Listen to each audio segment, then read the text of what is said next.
Hi, it's Ms. Lamb with a short video about social class or Marxist theory. Social class theory pays attention to social structures that allocate power and how literature represents the power struggles between groups. It accords great importance to ideologies because they can maintain dominant power structures and oppress whole sections of society. For example, classism is an ideology that equates a person's value with social class. The higher the social class, the better the person.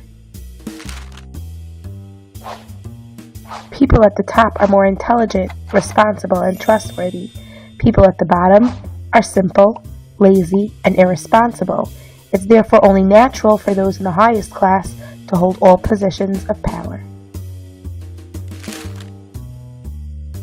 For Marxism, literature is a product of ideological conditions of the time and place in which it was written, whether or not the author intended it so. Thus, a work of literature either reinforces its ideology in the reader, or it invites the reader to criticize it. Marxist theory helps readers pose the important social questions.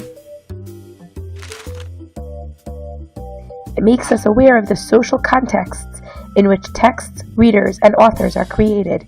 It asks us to think about who the text thinks its readers are.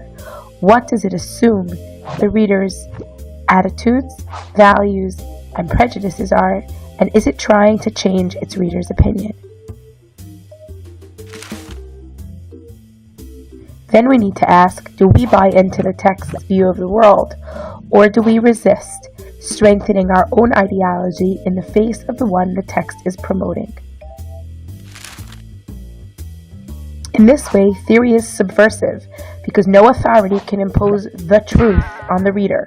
You always have the opportunity to challenge assumptions by uncovering ideologies.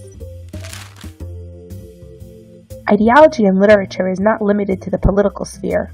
Although we all have assumptions about how we fit into the existing class system, we also have assumptions about much more personal issues, like what the good life is, how relationships work, and what kinds of people we want to be.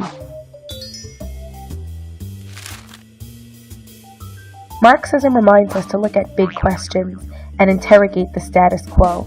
It helps us talk about and resolve the internal contradictions that occupy most of us most of the time. These ideas come from In Search of Authority by Stephen Bonnycastle, Critical Theory Today by Lois Tyson, and Critical Encounters in Secondary English by Deborah Apple.